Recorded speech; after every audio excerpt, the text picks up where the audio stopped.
What is going on, guys? Welcome back. Commentary for you. Want to thank my sponsor, Steel Supplements. Link and discount code down in the description. Also, you know I'm a Weeble, prefer to vote, sir. Use the link in the pinned comment right now. Deposit an amount of money, they give you 2 free stocks, and you get a shot at some free Shiba Inu, which is tearing the market up. I hate making videos like this. I really do. Let me preface this whole thing by saying, number one, if you're a content creator and you have a gaming company that comes to you, developer, programmer, whatever the case may be, it's a difficult position to be put in. I'll give you a quick reference story here. A lot of people know I did a lot with Maximum Football, David Winner. At one point, I had I believe a dev copy of the game, and I told him that I was going to make some content with it, which he was fine with. I then made a video that I depicted some issues with the game, and he reached out to me and said, you know, that would be the feedback you should be giving me before the game releases. And I said, well, those are things that probably shouldn't be in the game when it releases. And, you know, to be fair, it was a very odd conversation, right? I obviously didn't have any intention of, you know, frustrating him or degrading his product when I made the video, but it was clear that, you know, he took that in a negative way. And to be honest with you, I'm not sure me and David spoke too much after that conversation, and I feel comfortable saying that now because he's no longer in the space to make games. But saying that before now probably would have been unjust to him. I didn't take it personal. I hope that he didn't. It was just, you know, me trying to get a game better and sharing my views with the community. I offer that to you because when you have a relationship with a developer, with a gaming company, you have to be mindful of what you're saying to a community because you're going to have more eyes on you at that point when you have, you know, the exclusive game or you have, you know, exclusive patches, whatever the case may be. Blaming yourself is never the proper route, in my opinion. When you blame yourself, you open yourself to a whole host of issues. For example, another quick sidebar with Madden. You know, when you blame yourself, you know, you start to get into, you know, why can't I have enough time in the pocket?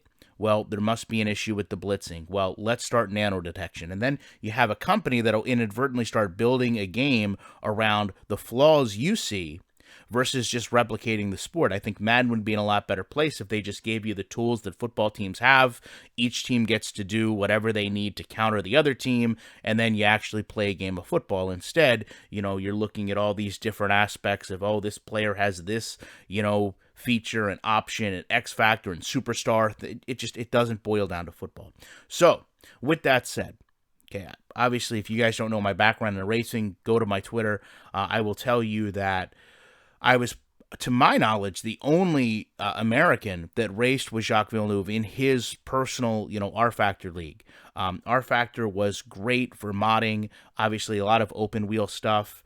I was there when they worked on a lot of the code for those leagues, obviously did a lot of racing with him and had an understanding from a driver, you know, a world-class driver's perspective of what goes into a racing game and how a racing game differs from real world.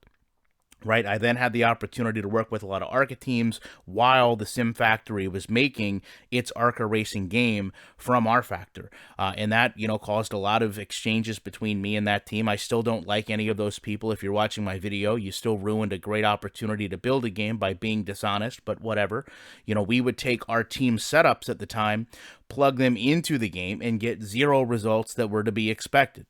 You know, after having NASCAR Racing 2003, where we could take some of our team setups, I remember we weren't going to Rockingham anymore. We used our Rockingham setups in the game, and it reacted similar, not exact to what it should. So I offer all of that to you because this is an R-Factor mod. I know enough from the NASCAR Heat franchise guys that I don't want anything to deal with this company, but when I see things like this, you know, I let this go for about a week and was like, you know, maybe we need to talk about this. So going and taking a look at what happens here, right? This is Martinsville. Important to understand there's a different transition here from asphalt to concrete if you're not aware of the game. This is a slow, flat track, so you don't have a lot of force exhibited. You can spin cars when they unload, but it's not really common. So you take a look here. William Byron is on the right rear of the user. This is a situation where you really wouldn't have, unless there was a lot of hard turn by Byron, this issue. You know, you would almost have Byron's car stepping out because he's putting so much force onto the right rear of the 2 car. But instead what happens is, you know, he just spins him out, turns him back on, and he says, you know, the AI is going into my right rear, right? And proceeds to basically say it's not my fault. Okay, which is true, right? However, you have to understand that the AI should be programmed to not do this long before now. This is a simplistic thing. When you're making a video and you say something like the contact system with the AI, right? That doesn't make a lot of sense, right? There's really not a contact system with the AI. When he excuses this as, I just have to be patient, right? If I'm patient going through the pack, things like that won't happen. Yes, you're 100% correct when you say that. But when you're trying to assess why you can't get 8 laps into a 25-lap race without wrecking, the fault doesn't come back to the contact system with the AI is that I just need to be patient and therefore this is realistic. And in a nutshell, that's what he said. The issue is the game should be smart enough that the AI does not drive into you, and the car should have enough weight to it that when it happens, you don't completely spin. Which brings me to the final point of this video. One of the big hurdles that always existed with R-Factor is a lot of the grip programming was done off the right rear tire, which is why it really struggled to simulate stock car racing, because a lot of times in stock car racing, you drive the car off the right rear. When you're coming up off the exit of a turn, you go to a track like Dover, you're coming up out of the bottom of a hill, essentially. All that force comes back on the right rear.